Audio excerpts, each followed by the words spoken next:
What's up, everybody? This is Eddie with Up Next Hoops. We have another episode of Hoop Talk today. Our special guest is Sean Billerman of Unforgiving Hoops. Welcome, Sean. How's it going? It's going well. How are you? Doing pretty good. I appreciate you taking the time today to come join us and, answer some questions. Absolutely. I appreciate the invite. Love it. Yeah, not a problem. I'm a fan of what you're doing. Trying to keep, I see you're another local trainer in Raleigh, so always cool to link up with different people and, kind of hear about their stories. So, yeah, if you want to kind of get us kicked off and just kind of tell us how you got started playing, what age that was, and just kind of tell us about your journey in basketball. Absolutely. So I played basketball at Ravenscroft. I probably started playing when I was like 4 or 5. My dad was a college coach at the time. So I was living in Florida. We moved to North Carolina. He took over as the coach at Ravenscroft. So I went to Ravenscroft in 8th grade, I believe, 7th or 8th grade, and then played high school there. Was a decent player, and then had the opportunity to go to West Point prep school. I wanted to do a year of prep school. I'd hurt both my knees, so I needed a year of prep. And then from there, I went to West Point, so United States Military Academy, to play. Played 4 years there. Didn't play a ton, but played there. And then afterwards, I have a 5-year service commitment, which I just ended about a month and a half ago. Nice. During my 5 years, my first year, basically 9 to 10 months, was at the West Point Prep School as assistant coach for Nick Dorson. So that's kind of where I got started, like training. My first player I'd say I trained was Kevin Olson, who's at San Francisco now, as a student coach. So he was really my first player that I started training. And then from there, it kind of just grew over the years. And I do it voluntarily at nights after I got off work. And from Kevin, it grew to other players. And now this past year was kind of the decision point whether I wanted to go full training or full coaching. The virus stuff didn't really affect that. I made the decision about mid-winter this year to just go full training for the next year instead of pursuing coaching jobs. I just fell in love with it, like I'm sure you have too. Right. Just being in the gym every day with guys and seeing improvement, seeing the results. And you just fall in love with just like the training aspect of it. I've always said I never wanted to be a college coach because I don't want to recruit. So it kind of, once I made the decision this past winter when I was getting out processing the Army, I was like, you know what? I think let's go full tilt, like Unforgiving Hoops, and let's see what happens. Awesome. What factors kind of played into you deciding to go full time with it? I think so. I developed like a decent group of guys that I was training, and the decision point came basically like, did I want to move in to a coaching role and try to get in as like a video intern in a professional, so G League or NBA, probably G League. It's hard to get in right away to the NBA, but some help to try to get in the G League, which is still a possibility in the future, probably a year or two away. But it really came to the point where it was hard to leave the guys I was training. I'd grown close to all of them. They were like family, the ones that I've trained for the past couple of years, and it would just be really hard to leave them. So I think that was the decision point of I just can't leave the guys I've trained and developed a relationship, seeing such great improvement. I wanted to continue on that journey. And one of the things I love to do is like during the season in the past years, like to go to games and stuff. And it was limited being in the Army. But like, that's one of the cool things I like to do. And that's what I'd like to do this year is like see some of the guys play in person more, get out to games. So it was just, couldn't leave them. Yeah, no, I completely understand. Did you ever think like, hey, like, did you ever think about maybe coaching in high school or anything, and as well as doing training, like doing both sides, simultaneously? So yeah, I should have said this earlier. So like I helped out my dad at Ravenscroft for the past couple of years when I could. I'd get to some practices, usually late, just whenever I got off work from Fort Bragg, I'd commute back. And I'd help him, and I've helped him the past 3 or 4 years. Made most games, couple games I had to miss just because of work. So I saw kind of the aspect of high school coaching, and high school's like, excuse me, I've always been explained that like high school and professional is kind of more pure, where you don't have to deal with as much like the recruiting and stuff like that.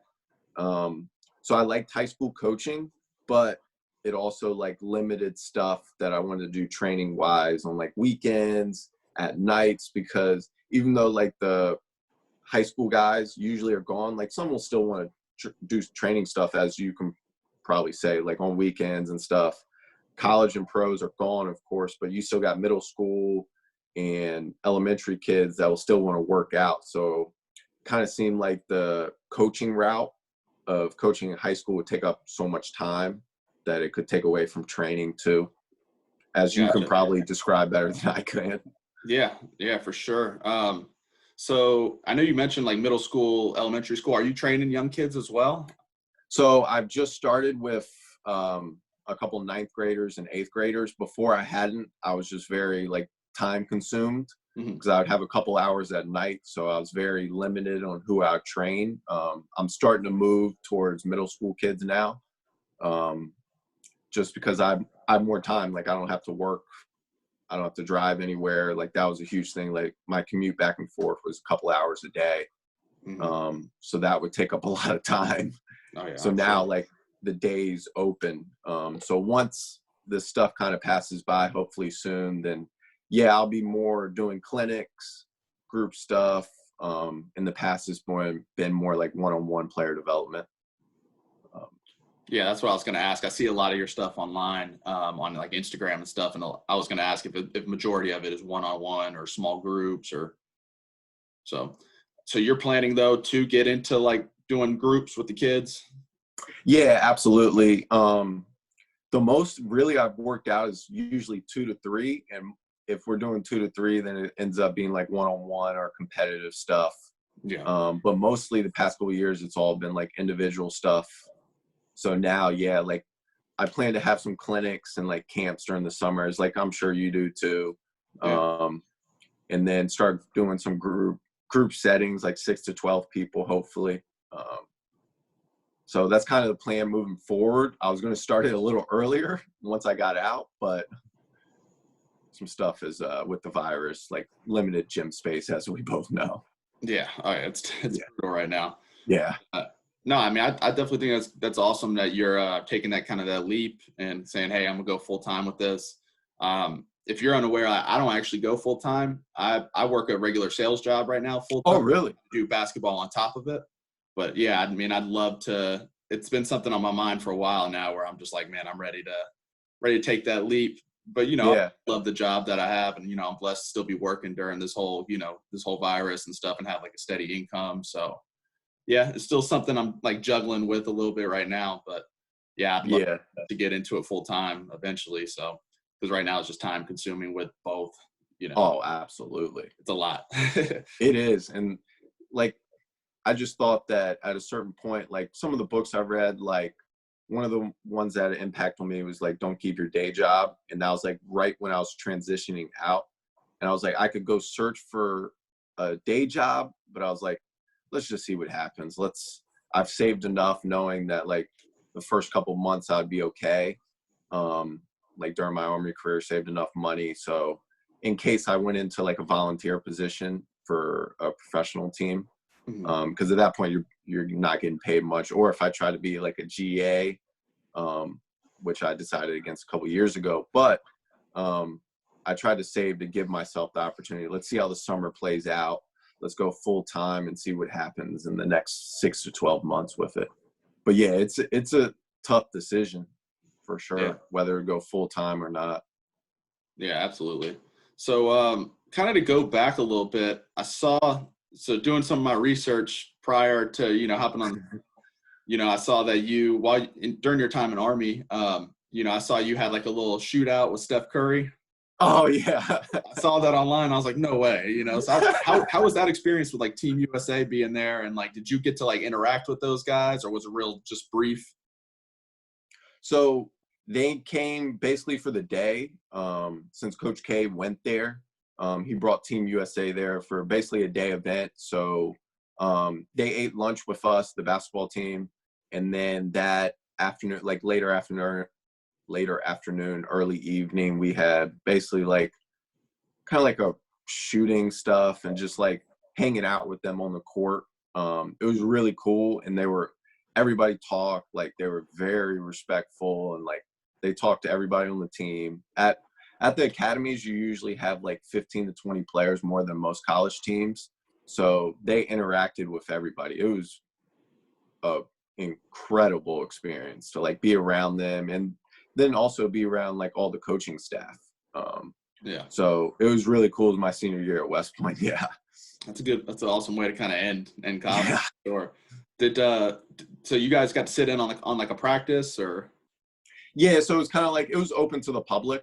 Okay. We were basically like on the court with them, and it was just kind of like, it wasn't like anything like super serious for practicing for them. But like we ate lunch with them, and then we went up to our arena, Crystal Arena, and we were just on the court with them and shooting around and stuff. So there's some like competitions. It was pretty cool. Yeah, that sounds awesome. So, like being on the court with those pros, you know, they're obviously those guys are like the top of the top. What are some of the major things that you see that's different about, you know, maybe just being on the court with some of those pros versus like, you know, you're on the court with some of your high school guys? Like, what's some advice you can kind of, or some differences you've seen between the two that you can kind of, you know, share some knowledge on to people that are watching? So one of the things that I try to like get my high school and younger college players to understand is like how hard it is to make it at that level, and then also to stick at that level. So like for the NBA, it's very hard to like make it to the NBA, but then also to stay in the league for a couple years. And a lot of it comes down to your habits on the court. So how hard are you working? Are you in there every day? Is your time being efficient and effective? And then your habits off the court too. So a lot of the stuff I've been trying to learn over the past years, like talking about your habits, and I've tried to create routines for everybody. So for example, like one of the players that I work with, like during his college season, like we would come up with a routine before the game. It was a similar routine we do like just before a workout. So I've tried to instill habits on the court and off the court to help them, because it's very difficult. And as you know, like you got to work really hard. And I think that's the other, like once you work hard is being efficient and effective. I'm sure you see the same stuff, but that's probably like the number one thing for me is like, how can we create your habits to match where you want to be with your basketball career? And how do we maximize the results by creating good habits on and off the court? Love it. Yeah, I love that. So that kind of leads me into this next question. With your training, do you specialize in one thing, or do you put more emphasis on one aspect of the game? Like I know some people, you know, are heavy in shooting. Like, hey, like we get up a ton of shots, or you know, tell us a little bit about your training style and what you put emphasis on. So my big thing is shooting and finishing. I would say, I think now in professional leagues, you have to be able to make shots. So a lot of the time, like I'm going to fix a shot in the first month. If it doesn't need my rule is if you're shooting over 40% from three, then you're good. I'm not going to touch a shot unless you have a bad base. So if your feet aren't landing in the same spot or a little bit forward with feet wide and your hips aren't swaying, then I will change that. But otherwise, I won't touch your jump shot. But if you're shooting a poor percentage, we have to find, I watch the film, see you in person. I use a Coach's Eye app so I can break down basically how they shoot from upper body up if it's something up here that seems wrong. So that's usually the first thing is like shooting, because everybody's got to be able to shoot now. You can't Especially shoot, nowadays. you can't play. Yeah. You can't shoot, you can't play is kind of what I tell everybody. So I'd say shooting, and then the next thing is finishing. What I've learned is you have to be able to finish against length, against bodies, against being able, once you get past your primary defender, can you finish against a rotating help defender, a rotating shot blocker, or if your primary defender is longer, stronger, bumping you off your line. So those are usually the two things, like every day we're going to get in finishing and shooting. And then like it'll break down, like I do a SWOTs breakdown, so strength, weaknesses, opportunities, threats to improve. And then with the player, like we'll just, so for instance, like a couple years ago with like Ian Du Bois, like we broke down his game and it was like, okay, how do we improve? We can improve your shooting. So that's number one, finishing, and how do you become shiftier? So we spent a lot of the off season on making him shiftier with hesitation, stopping and starting, going off his back foot more. So we usually pick out 2 to 3 focuses for the off season and then hit those hard. And almost every player, shooting is one of them. Yeah, no, I definitely think you hit the nail on the head there. Like 1 through 5 now has to shoot the ball. Yeah, exactly. Crazy. Times have changed a lot. I know Oh yeah. Even since we were in high school, we're the same age. Yeah. Like, I mean, you didn't have centers out there really shooting threes like that. And now your big's got to be able to stretch the floor and shoot. So yeah, and it's crazy. It's super interesting. Like, now some like one of the post players I work with that plays at Boston, Jack, like we still have to do low post because like one of his goals and like his coaches was like dominate the low posts. So like we'll do low post, but like he also like wants him to be able to score from the perimeter, make shots. He's a big pick and pop guy. So but like we're shooting a lot every day from 3. For sure. And then kind of building back. So like if I'm reconstructing a shot, like usually a player won't shoot like a 3 for weeks, and it gets frustrating and boring, but I'll break it down for them to the smallest detail and just be like, look, like we can keep doing what you've been doing and you can shoot 27% from 3, or we can fix your shot and raise that a certain percentage. So it's up to you. It's going to be hard and it's going to be boring, but yeah, no, it can make you a lot of money. For sure. I feel like if you had to start like playing basketball with one particular skill, I feel like shooting is the most important. I mean, I agree. If you can shoot the ball, it'll open up so many other opportunities. Absolutely. Like I always say, like for triple threat or mid post, or attacking a closeout, like if you can't shoot, it really limits everything else. Exactly. For sure. Hey, one of the topics that it's kind of been circling around a lot, I see it on Twitter and stuff and Instagram, is mid-range game. Is that something you're high on, or are you, because I know it's technically the lowest percentage basketball. So I know I've seen some trainers like, you know what, it's either a 3 or all the way to the basket. Like I'm not teaching mid-range. So great question. I've gone back and forth, and basically now what I've settled on is if the player's the best or second best player on the team, like we need mid-range. Last summer, I basically went too far of just 3s and layups for one player, and he was the best player on his team. And during the season, he shot more mid-range just because like how he was covered, teams were pushing him and loading up on him. And then the other guy, like I trained for the past 3 or 4 years, Ryan Kelly, like he has to shoot mid-range just because how he's defended in Japan of like the paint is packed. He's seen 3 bodies like anytime he drives in the paint. So last offseason, a lot of it was spent on creating space in the mid-range. So yes, he shoots like a good amount of mid-range shots.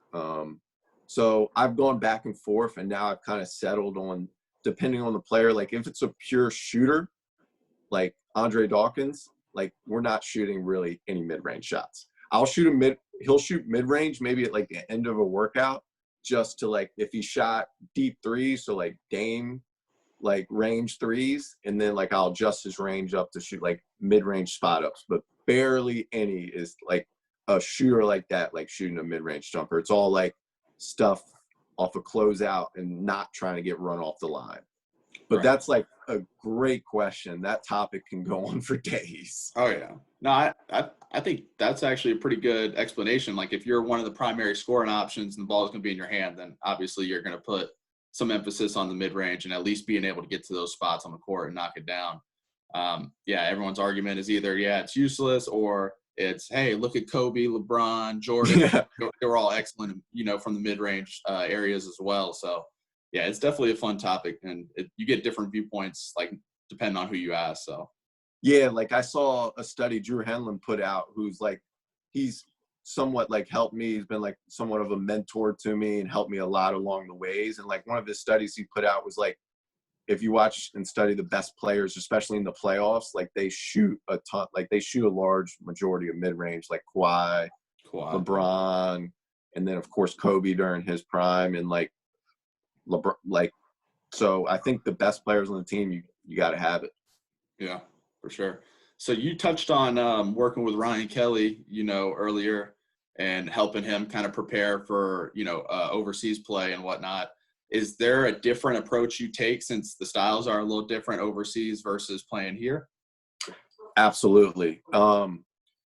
So a lot will depend on team situation, but then also certain things like in Europe and same in Japan of like, so the line's closer. The NBA, it's not the NBA line, it's a couple feet closer. So he still will shoot like NBA threes throughout the off season and deeper ones, because so then the line international will feel easier when he gets over there and shoots it. And so we only use like the ball he'll use during the season. It's a little different than like NBA ball or like college ball now. But I'd say like the one kind of thing he taught me was like traveling. Is they'll call a travel more if you don't get the ball down quickly. So there's like a kind of a Euro dribble, like where basically the ball has to go down immediately once you move your feet, so you don't get called for a walk. He got called for walks his first year in Spain. So that was like one thing he taught me. So if a guy's going overseas, that's one thing, like it's not huge, but like I'd rather not him get over there and start getting called for walks, just because like stuff in the NBA or G League may not be a walk, and then in Europe it is a walk, or in Asia it is a walk.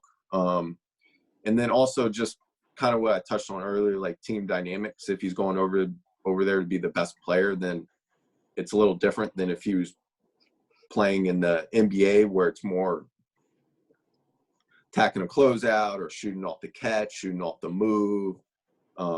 Same for basically any player. Like if he's going to be a role guy in college, then it's more like, let's work on shooting and attacking a closeout on the move, like that kind of stuff versus, hey, you need live ball moves, being shifty, creating space, mid-range. So, but I'd say that's probably the biggest thing. That Euro travel thing you taught me was interesting. Yeah, that is interesting. I haven't heard that. So that's stuff like you would get away with here. They're not allowing over there. Yeah, exactly. And it's like, Gotcha. if he never told me, I probably would have never picked it up. Yeah. Oh, wow. Okay. Awesome. So one of the things that I do like that you're doing is you do a lot of film breakdowns and stuff on your Instagram. So I know that probably comes from the coaching side of you. But like, tell us a little bit about that, what you like about it, and kind of how you use it to help your players. Oh, great question. So the film stuff, I try to watch 4 to 6 hours of film a day, just so, especially now full time. And then, so certain players, like I'll send film edits to them depending on what they want. So some will want after every game. Like one guy wants it after every single game. Some will want it after like 4 to 5, of just something maybe I see that they don't see, or especially at the higher level, like if they're being defended a certain way. So I'll send them film edits after a couple games. There's one guy that wants it every game, which is great. Some don't want it unless they start playing bad. So you kind of see it from all perspectives. And then also for myself, like I try to like focus in on, for example, let's say rejecting a ball screen. So I'll spend like a couple hours a day on just rejecting a ball screen film, use YouTube and Synergy and just screen record. and basically just put a database together. So like when I teach it, I can show a player, because one of the things that like I've learned, and like I've talked to my dad who coaches at Ravenscroft, I was like, if you can show the like best of best players doing something, it's very hard for like a high school or college kid to like argue with you when you show it to them on film. So that's kind of like why I do it a lot. And then also to like pick up trends to see what's happening, like where's the NBA or professional game going or college game going, so we can kind of see ahead, and maybe we pick up something, or I pick up something of like shooting off the dribble. I think is going to be something that the NBA may move towards, is maybe a couple of my players, we need to work on that more. But yeah, I try to stay watching games, watching film, breaking down tape, just so I learn more. Maybe I can pick up something that'll help a player. Yeah, no, definitely. That's awesome. I didn't. So you're literally like with your high school guys, they're sending you film and you're breaking it down for them, or yeah. So like, pros too?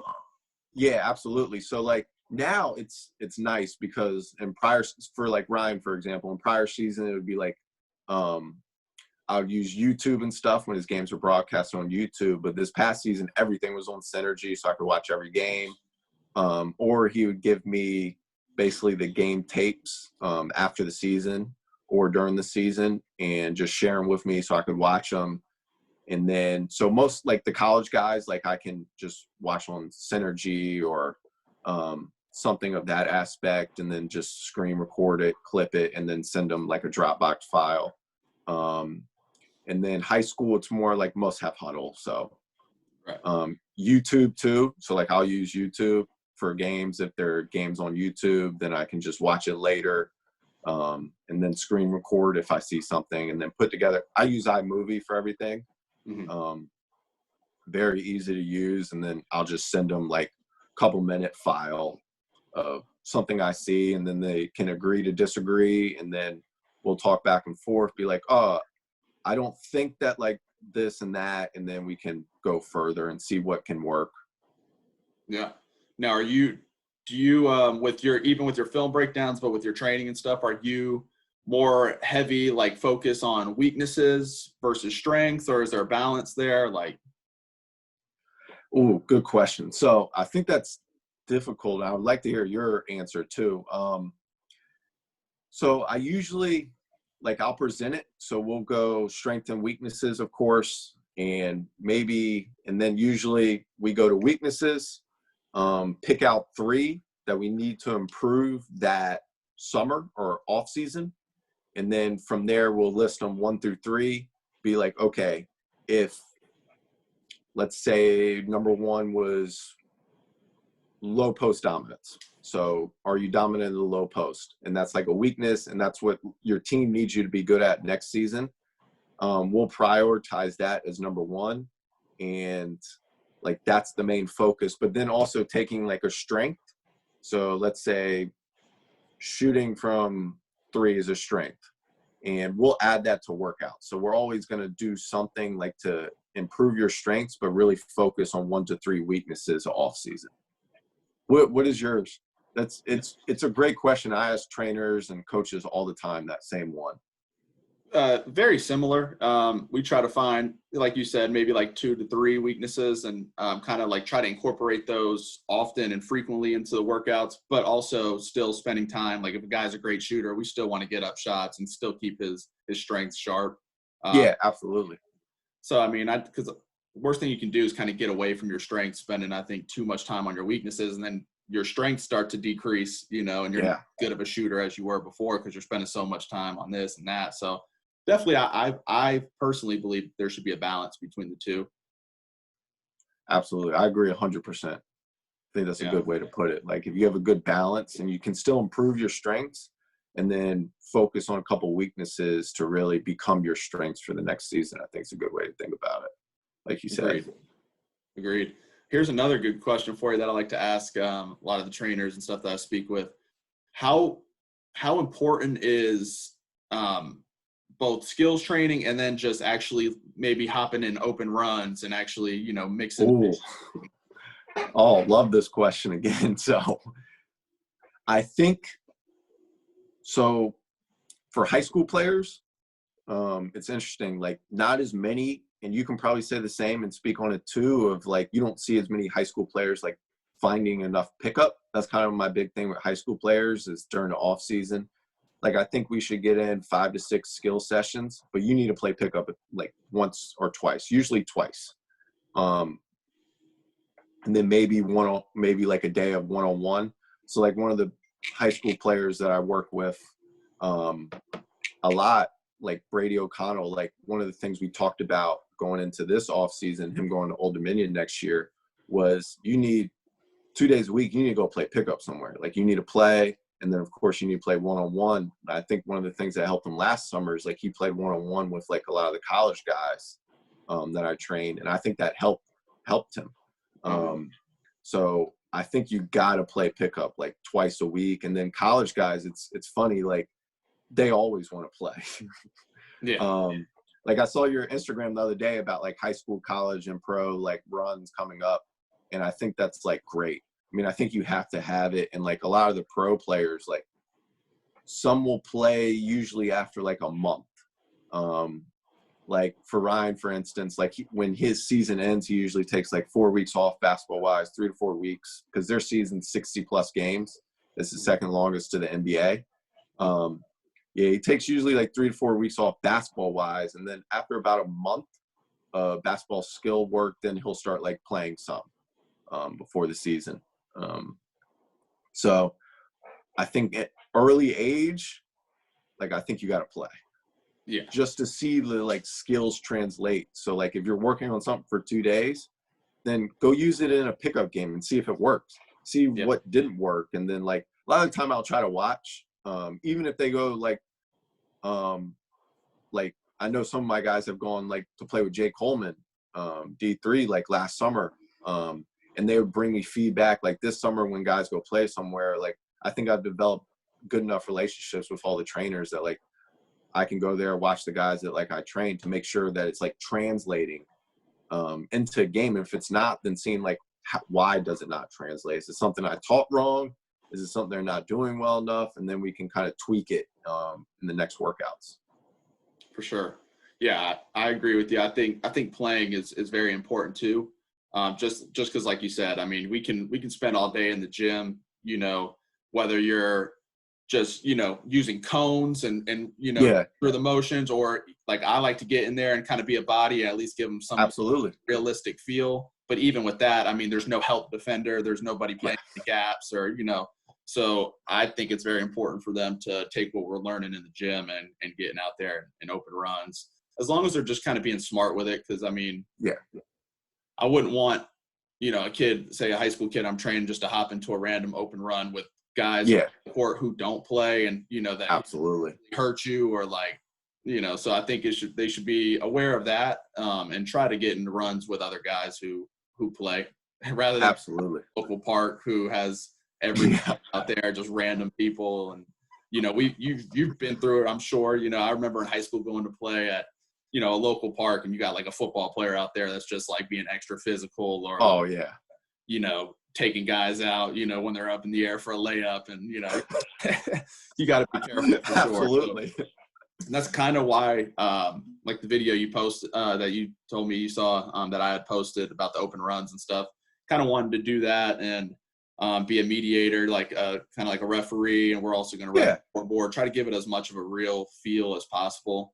and get guys in there that obviously play and that know how to play. So I think it improves everybody. And then like as you were saying, that you can kind of mediate and make sure it doesn't get to the point where it's like bad basketball.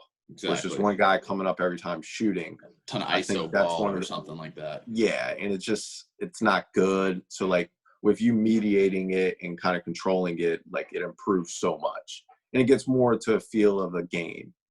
Absolutely. Yeah. So transitioning kind of here, I know you mentioned Drew Hanlon earlier.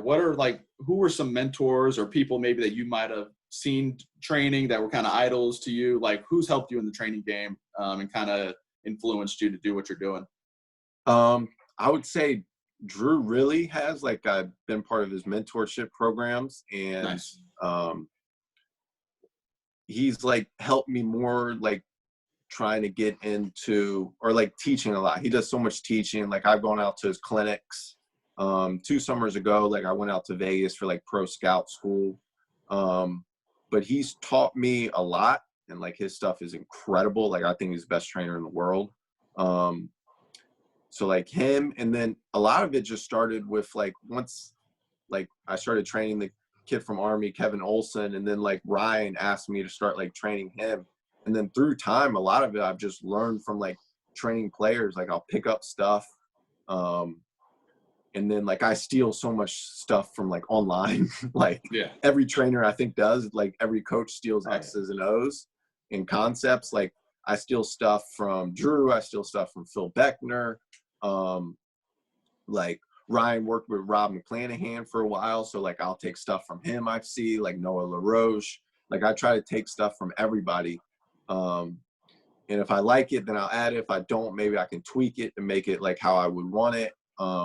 And then a lot of time, like my players will teach me something, maybe one of their assistants or head coach taught them, and then I can take that and add it. But I'd say like Ryan has helped me a ton. Like Drew and Ryan, like Ryan taught me a lot, like especially when he was with the Hawks and Lakers, of just like all the stuff he learned there and stuff he's learned with different trainers and like brought back to me. That's awesome. And then like studying, like shooting wise, like Chip England with the Spurs is probably the best shooting coach in the world. And like I'll study like his path, and then like how he's changed players. Like of course like Kawhi's shot, like how did he change Kawhi's shot? So like I'll try to study that and figure out stuff like that, and progress and try to steal as much as I can. Like every trainer and coach does. Yeah. No, I think we're in a kind of a unique time now where you can utilize YouTube, you can hop on Instagram, or doing, having breakdowns of their drills. So, I mean, we've just got so much knowledge that's just out there that we can, take, like you said, an alter or, just, I mean, that's where a lot of stuff I learned comes from, is just being like doing my research on YouTube, or even just scrolling down my Instagram timeline. Yeah. Oh, I like this drill. Like I'm going to try to use this, or I'm going to add this to it, but yeah, I mean, I think it's really helpful for sure.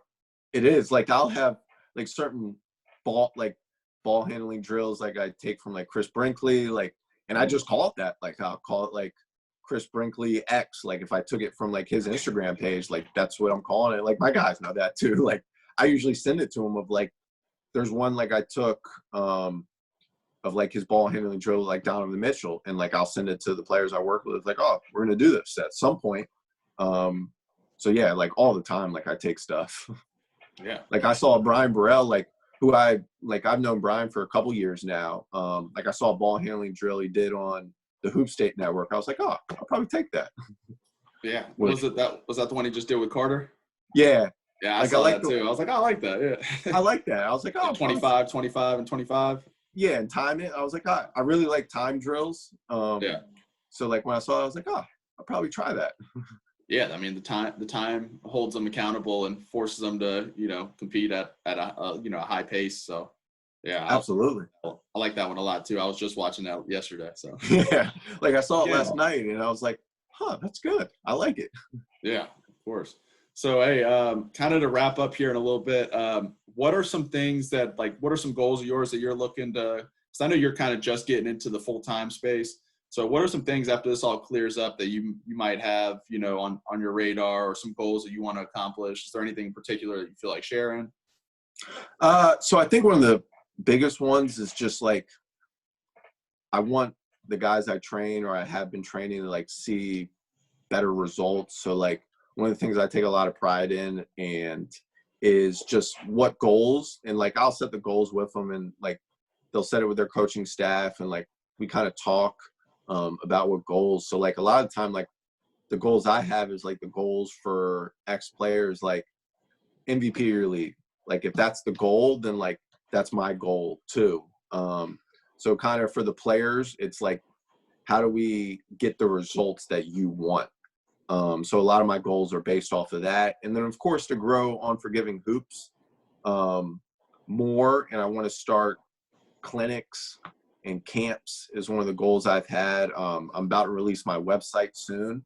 Nice. So that's something I've created during this coronavirus stuff is my website, and then also like my player development curriculum stuff with film edits. So I'm trying to finish all those. And of course, you're always going to add to it, but kind of have a baseline. So I would say, but I always go back to like my main goals to get results for the players I work with. And I take a lot of pride in them seeing success. So I think that would probably be the top of my list for goals, is to see them get their results that they want and to see success. And then I would say next spring is to have a pre-draft. I think I have a couple players that have a chance to play in the NBA. So one of the goals would be next year to have a pre-draft. That'd be sweet. Yeah. Yeah, that's very like high up goal, but like I think that's something that got to reach for something like very high and set it a little unrealistic, but I think it's a possibility. Yeah, for sure. I feel like it's important to have those long term and then the more shorter term goals too. Yeah, for sure. Nice. And then how are you as a trainer? Because I know every trainer kind of utilizes their social media platforms differently. You know, you got some people that are posting their drills constantly. You got other guys that are just, you know, posting a mixture of different things. Like what's kind of your, like, how are you using social media to kind of help build your brand? it's funny. I was having this conversation with Ryan the other day, like, because my social media, like I'm very on and off with like, I think one of the things you'll see now with trainers and basketball people for content, and like you do, is like they'll post on their IG stories a couple times a day. So I have to start doing that more consistently, of just maybe I see something like someone else post and just like put that on my IG story. Also, I need to start like commenting more on posts. Like I'm not great about commenting on other people's posts because that helps. Yeah. And then I need to, one of the things I want to have is like every week almost post like one or two voiceovers of just like, maybe it's a finishing move. Like other day I did like mini hook wide extension. Like there's so many different moves that like you can put a voiceover that like I can get it like NBA film, and then like some of the guys I train like doing that exact same move. Probably my best one was the one of Brady like doing a cross step dunk. Like that one, yeah. Yeah, that was probably like we joke about it every day. Like that's the best content I have. And then you had him he actually did it in the game. Yeah, like on the lane and threw it down. Yeah. Yeah, like that's probably my best content. But like, and then showing the players like ideally doing it in a workout, and then like NBA, then the player doing it in a workout and then doing it in a game. Like I think that would be kind of cool. Yeah. Stuff like that. And then some behind the scenes of just workout footage. If they do something pretty impressive, like I'm going to release one today of like Ryan Kelly making like 11 straight shots. Nice. And it was just like really impressive. So I hadn't been big on like, last summer I videoed a lot more of my workouts. And then this summer I'm going to video almost all of them. Also, I mean, the main goal of like the video is so like to improve the player. But like I always ask like before I post something, just to make sure they're good with it. Be like, are you good with me posting this? And all of them say yes, of course. Yeah. Some will be like, why don't you post more of like me working out? Like that's a common one. Oh, they love being on you know, on Instagram and whatnot. Oh yeah. All my players like, yeah, of course. Of course, yeah. Like I'll send them the edit, be like, hey, is this good? And they're like, yeah, absolutely. You need more. You need more content. Like that's the one thing. So I need to start posting more workouts and stuff, because I think people want to see that. And like when you post something, like I'm gonna watch it, and like if it's something I like, then I'm gonna steal it. Like, yeah, for sure.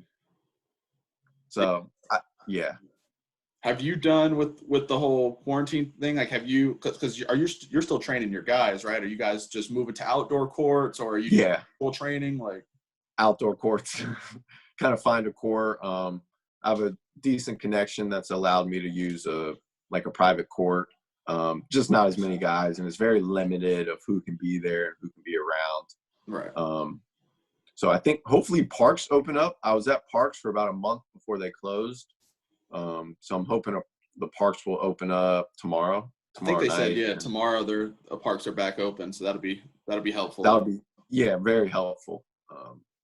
So that's where I'll probably go until gyms open up, which I don't think anybody really knows when that'll happen. Hopefully soon. Yeah, I'm ready, exactly. man. Me too. I don't know about you, but well, you said you have bad knees, but my knees are awful. And I'm being out there on Yeah. the computer, like, I On the feel it every time. hardwoods, cutting all the time. Like I've been very more cautious now with like, if a guy has a big like cutting day, like stopping and starting day, then the next day is like all shooting. Yeah. On them, good. especially outdoor. And then usually it's like 5 days on, then a day or two off, and then back on it. But like, it's also like you have to determine the wind of like the wind's going to could change a workout. If it's super windy and then you're trying to do like a time shooting or like a certain number of makes in a row, it's like, well, the wind's going to throw off, like could be your fourth make in a row. The wind's going to throw it off. Yeah, no, exactly. Yeah, man, I'm just kind of ready for things to get back to normal. Hopefully, like I said, hopefully soon. But yeah, hey, I mean, parks opening up is a big help. I think so too. Yeah, for sure. But hey, man, last question to kind of wrap up for you. Any advice you would give to anybody that's maybe just starting a training business? Like, what are some pieces that you would, that you find valuable that you would like to share? One of the things I've tried to do is like treat every player as if they're the only player I work out. And then like set the goal of kind of what I mentioned for like my goals is to help that player reach their, like the results they want and their success, and then word of mouth will spread. I try to let my players will broadcast it more than I will, especially recently, in the past couple of years. And then word of mouth spreads. I think your best tool is word of mouth.